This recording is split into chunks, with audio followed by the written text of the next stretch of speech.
brothers. Without much delay, let's begin to this much awaited session. We will have this evening. Then they will deliver presentation on the chosen topics, deliver presentation on defining Islamic psychology, according to Professor Malik Badri. They were good friends, so we surely will learn from such a close friend how his former friend attempt to convey the principle of Islamic psychology, and we can be sure that both had much discussion about this, so we will hear from him. And the second presenter will be from Professor Dr. Ibrahim Muhammad Zane. Professor Ibrahim is also from Sudan, and just like Professor Malik Badri, his academic travel is also far wide in this world, from Sudan to Malaysia and also to Doha, Qatar, until today, recently. Yeah, Professor Ibrahim Muhammad Zane will let us learn about the character of Muslim psychologists, and we can expect from him that he would tell what kind of character that our late Professor Malik Badri showed, and that how he saw this, and how he could become a role model as today's Muslim psychologist. And our third speaker would be Sister Dr. Diana Setiawati. She will be speaking on Islamic worldview, a very important concept in our understanding of Islamic psychology, in our principle of practicing Islamic psychology as psychologists. So without further ado, we will let Professor Rahmatullah to give his speech on this defining Islamic psychology. But let me introduce him first.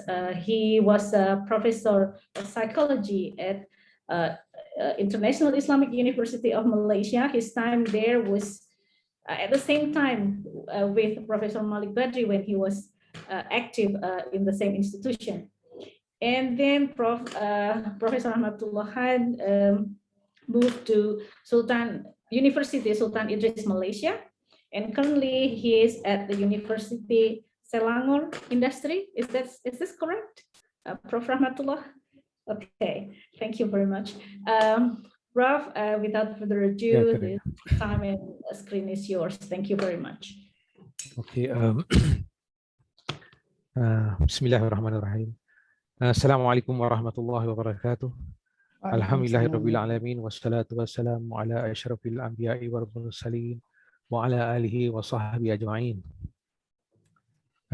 Dr. Amy Zulaifa, thank you for your introduction. And my colleagues, Professor Ibrahim Zane, Dr. Diana, and all the others, and the Dr. Bagus is also there, I noticed, and some of the executive of the International Association for Muslim Psychologists.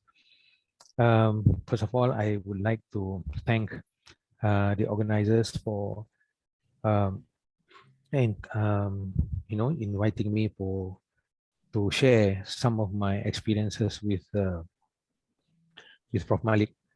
When, as mentioned by the chairperson just now, when I joined IUM about 2 years after Prof. Malik was there. Prof. Malik joined in 1991, I think, if I'm not mistaken, and then I left USM to join UIA. Actually, I resigned from USM to join International Islamic University because actually for many years I have been trying to join the institution. I followed from Malik from a distance. Uh, First, when I was studying in the US, I read his book, The Dilemma of Muslim Psychologists. I knew about it, and then when I uh, came to Malaysia, came back and uh, joined what you call the USM. I wanted to join as early on when I came back from the States. I wanted to join International Islamic University, but at that time it was not possible because the Department of Psychology have not started. The Department of Psychology started a little bit later. So anyhow, so okay now. Maybe I will. I think I'll share the slides for every. Let me try and see. Okay. I think I have to.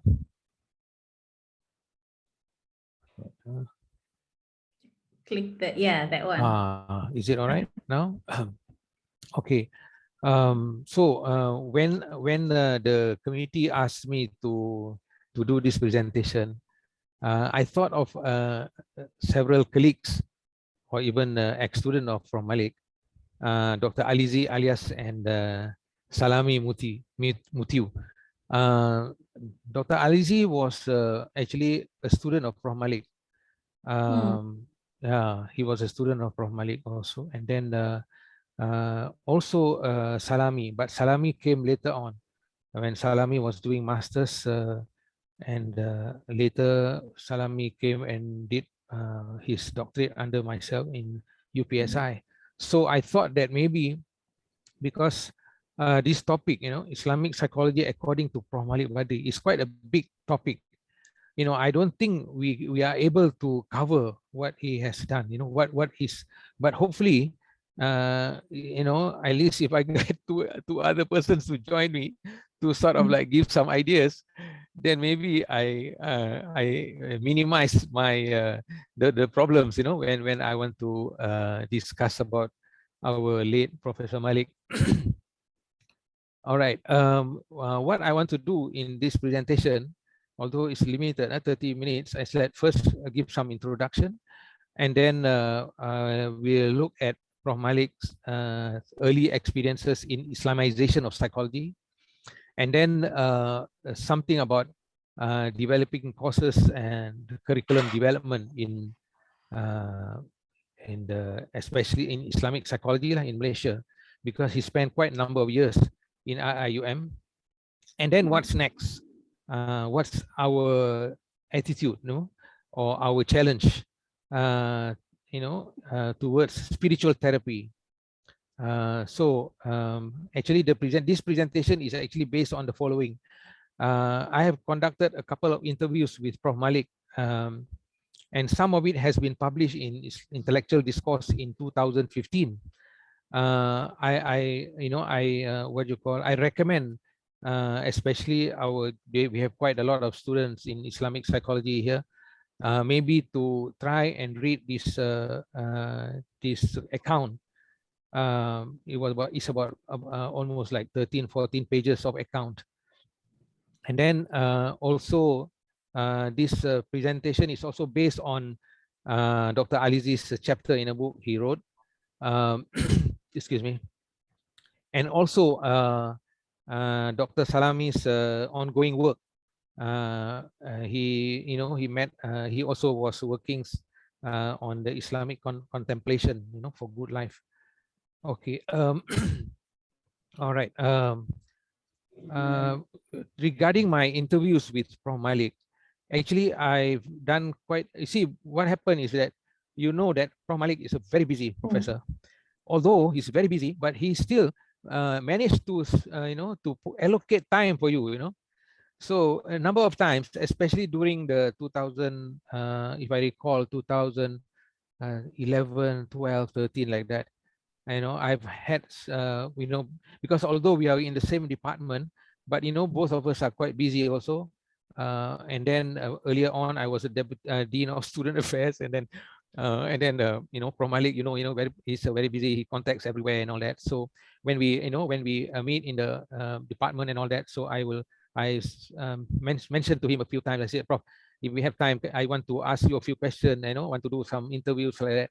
So so you see something about Prof Malik that I think maybe some of us know, that he is meticulous, very meticulous, very good. He makes sure.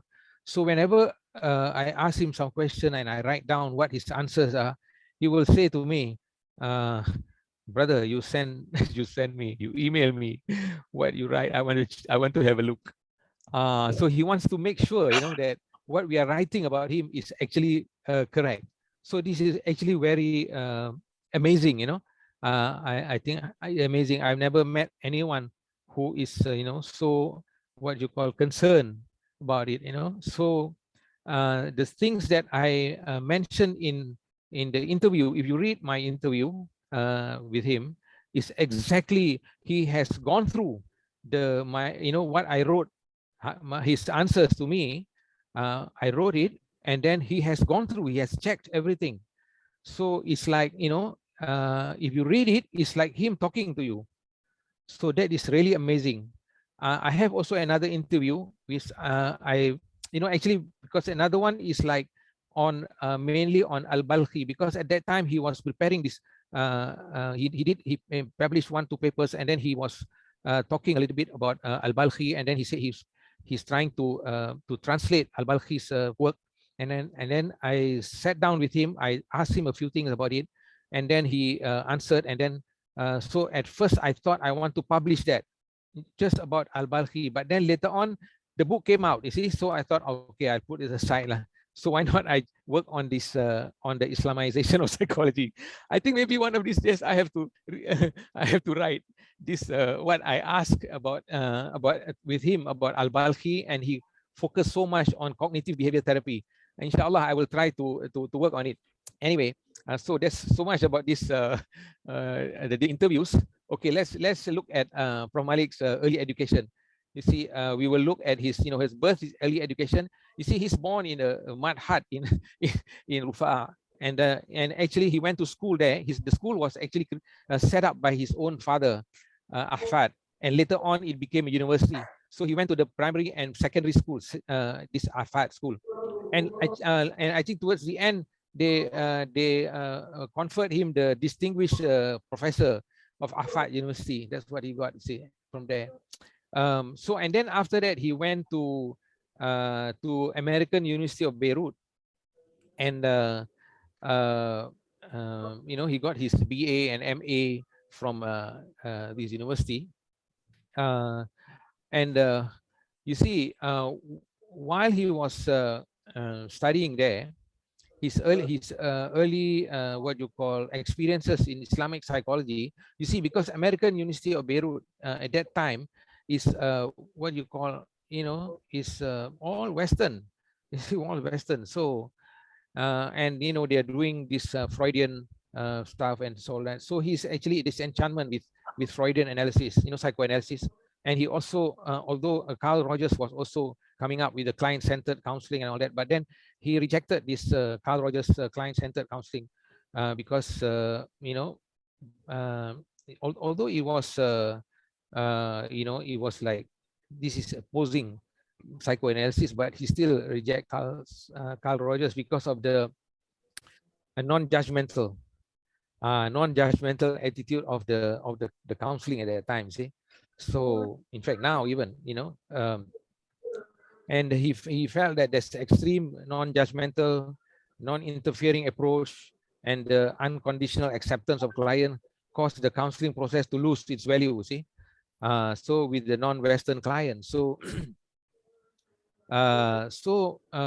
okay, now when I asked him about what actually influenced his interest and to dig more about this Islamic psychology, so he mentioned about this the writings of Muhammad Qutb, particularly the book Islam, the Misunderstood Religion, and also by Abu Ala Maududi's the writings. The only thing is that these two works doesn't touch so much about psychology. So he was actually influenced by that, and then but he wants to know more about psychology. So and then if you look at the educational system, American Beirut, this was actually very helpful training in student for creativity, critical thinking and creativity. And looking back to those days, the Christian missionaries ideology that was often introduced, is actually a concealed form of secularism supported by the Western social sciences, was to him like a form of a blessings in disguise. So that's what he said. And okay, and then he gave his first public lecture on Islamization. This was done in Jordan, when he was actually appointed as the head of the Department of Psychology.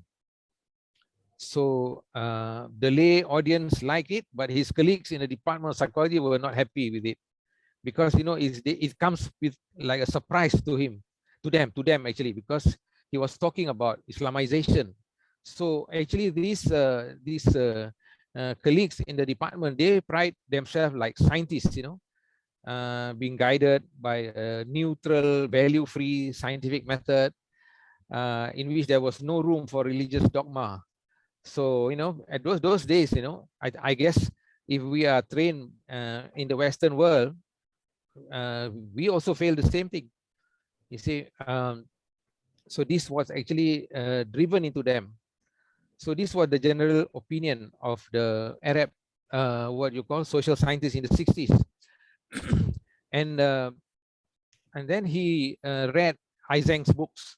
These three books are very important for him, he said, because this actually expose the fallacies of psychoanalytic and Freudian deceptive claims.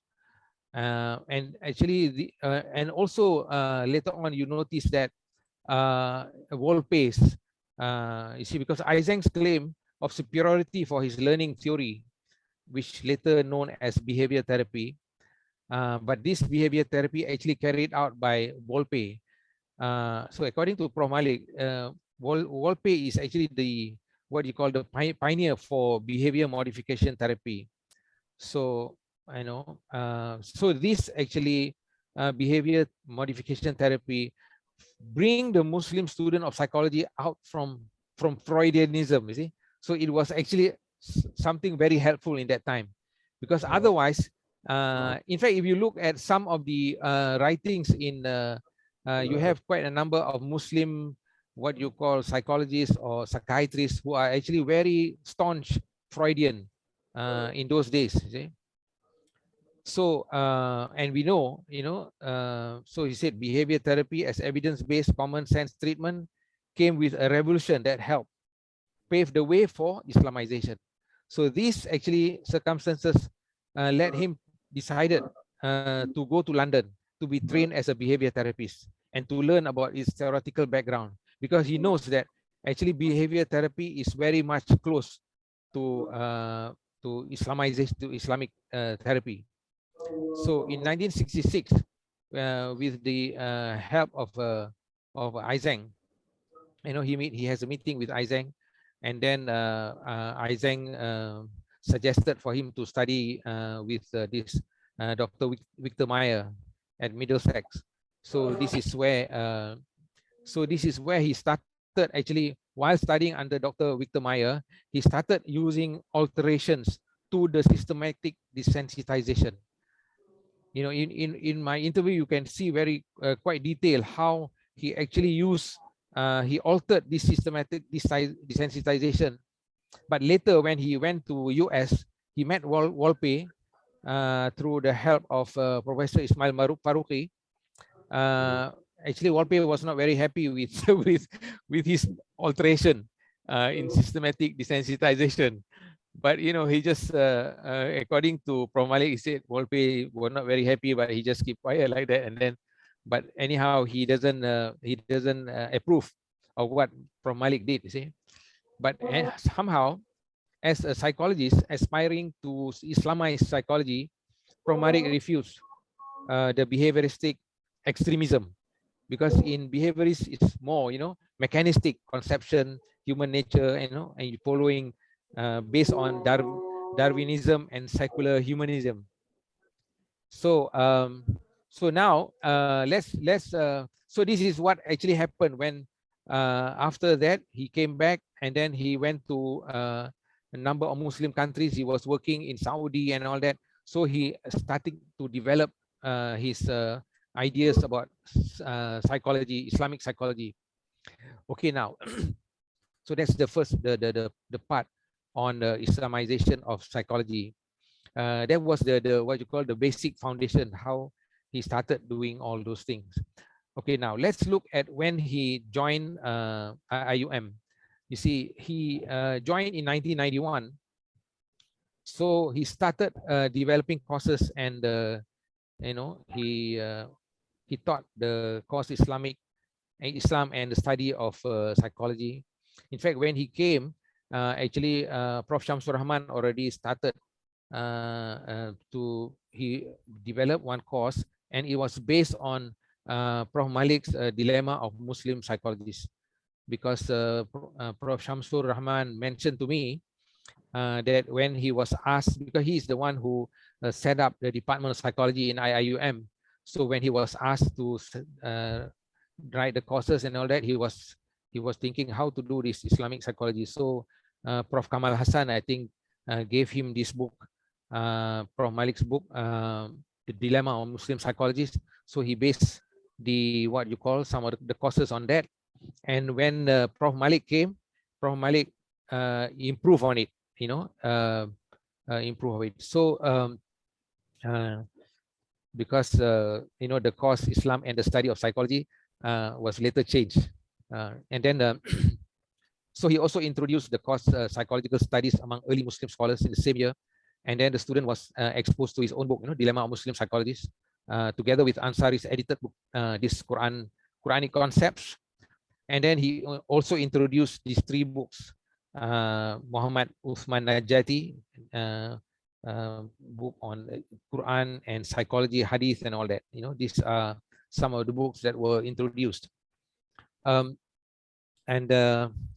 this what you call, it was during that time actually that Prof Malik delivered his well-received speech at IIUM entitled Use and Abuse of Social Sciences and Humanities in Muslim Countries. You see, Prof Malik is very good in bringing all the other people who are not directly associated with psychology to come and think about this. So the audience actually is open up to others, other Muslim sociologists, anthropologists and all that. So and then so in this presentation, he outlined the characteristics of an effective Islamizer and several methodologies of Islamization in social sciences and humanities with examples from the discipline. So after that, you notice that this has become what you call a required reading in the psychology course. And then we have heard this morning, this evening just now, a couple of mentioning about the seminar, August 1997. I was not there actually because I went to do my doctorate in 1995 and I returned in 1997, but I returned after this conference. So I missed this conference.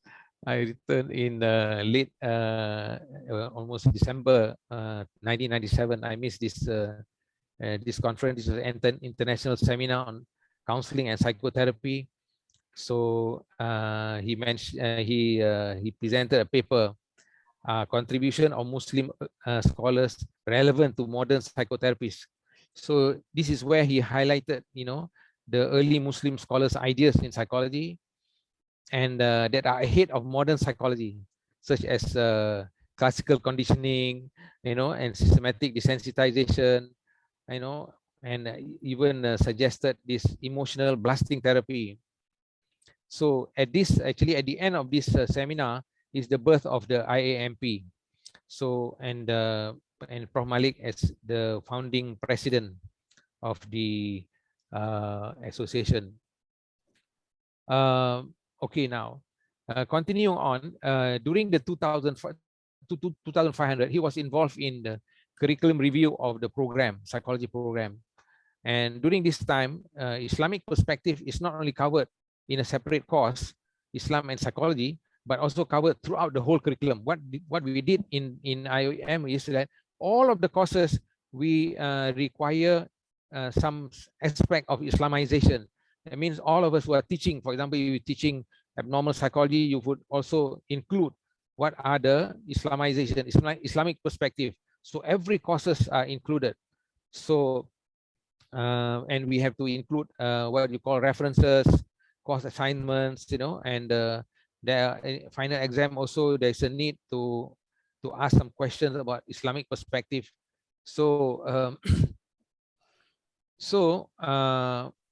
and then the addition in the first year course, Islam and psychology, a new course was introduced called undergraduate seminar on Islamic perspective of psychology, that focuses on issues and debates in Islamization of psychology.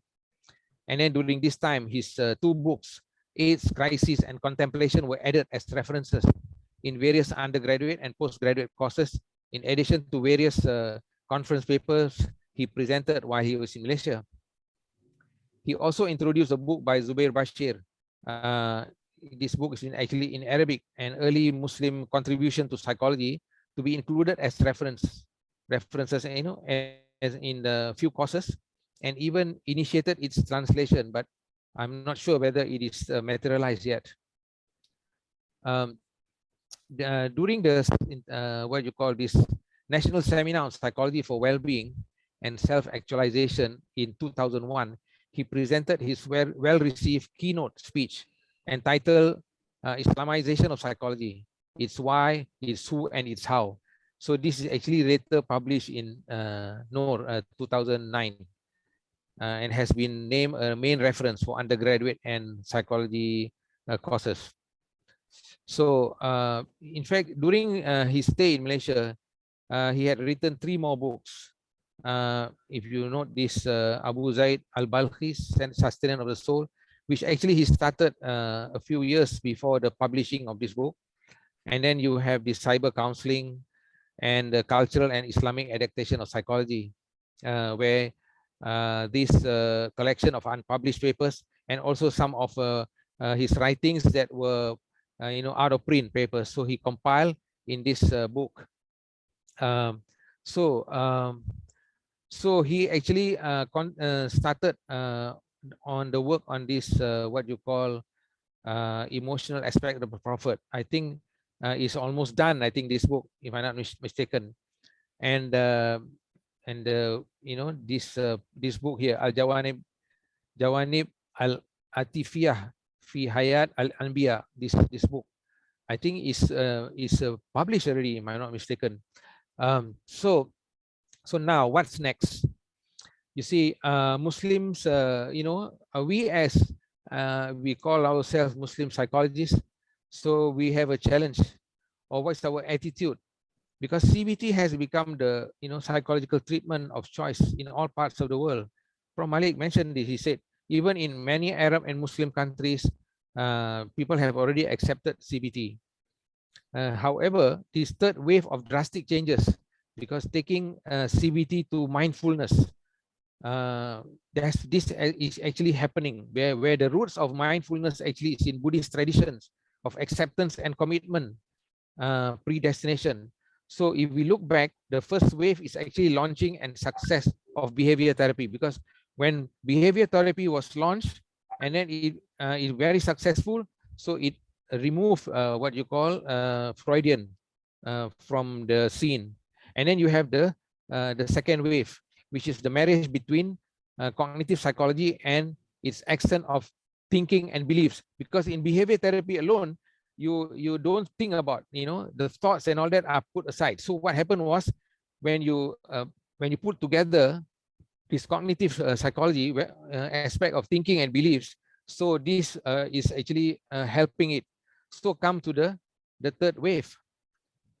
which is well, when you bring the what you call the thoughts and all that, then come this mindfulness.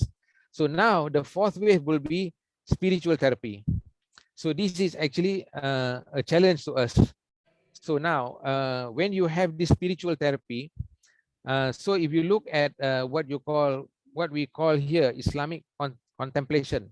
So the last decade, psychology has given a nod in adopting Eastern religious concepts and intervention strategies that has gained widespread acceptance. So according to Prof Malik's words, instead of Western psychology to accept religiosity from the East, which is Islam, they went far and took from Buddhism. So this is the challenge to us, you see. So the concepts like mindfulness, mindful-based cognitive therapies, so these are actually rooted in godless faith, Buddhism and Hinduism. So now the theistic approach adopted by this faith focuses on paying attention to present moment experience and being non-judgmental looks, contrary to Islamic doctrine that connects spirituality to God's consciousness and well-being. So this is actually, what we have to actually focus now, you see, because looking at Prof Malik's contemplation model, in contrast to viewing meditation from a secular approach, he brought in this contemplation from Islamic doctrine, derived from Quranic injunctions, and also targeted towards seeking insightful knowledge of God as creator and sustainer of the universe. So now, as the Eastern and theistic religion view meditation and altering states of consciousness and paying attention to present moment experience, Islamic contemplation is focused on connecting present natural experiences and events towards God's majestic creation to attain God consciousness and well-being. So, and then he gives, if you look at this model, maybe I'm not sure whether we have enough time or not, but never mind. I just go through very fast. This model, stage one, knowledge of the contemplated object, and then observing the aesthetic beauty, and then going to feelings of submission and appreciation of one who brought an appreciated object of contemplation, and then the spiritual cognition, and then attitudinal contemplation, becoming part of the individual's daily functioning. So this is actually Prof Malik's model. We need to actually popularize and do some more what you call work on it. So contemplating, so now the implication now, the contemplating Allah's majestic creation and blessing can easily detect the negative thoughts and emotions that pass through the mind as a result of the great sensitivity that the mind has acquired from long contemplation and continued remembrance. So the psychospiritual state of those who regularly contemplate results in attaining some important perceptual ability acquired through contemplation and remembrance. Yeah, so this makes actually spiritual cognition easily overwhelms negative thoughts and emotions and experiences less stress, anxiety, and depression. So if you look at the Quranic verse, those who fear God, when an evil thought from Satan assaults them, bring God to mind, and lo, they see clearly. So this, all right, now, so now leave us this implication from where he has left us. So now we cannot actually afford to fall into the lizard's hole. But what he said, remember by the hadith. So, by adopting, blindfold adoption of mindfulness as the wave, is going towards the direction. So now we have to move on, put more research and practice in Islamic contemplation.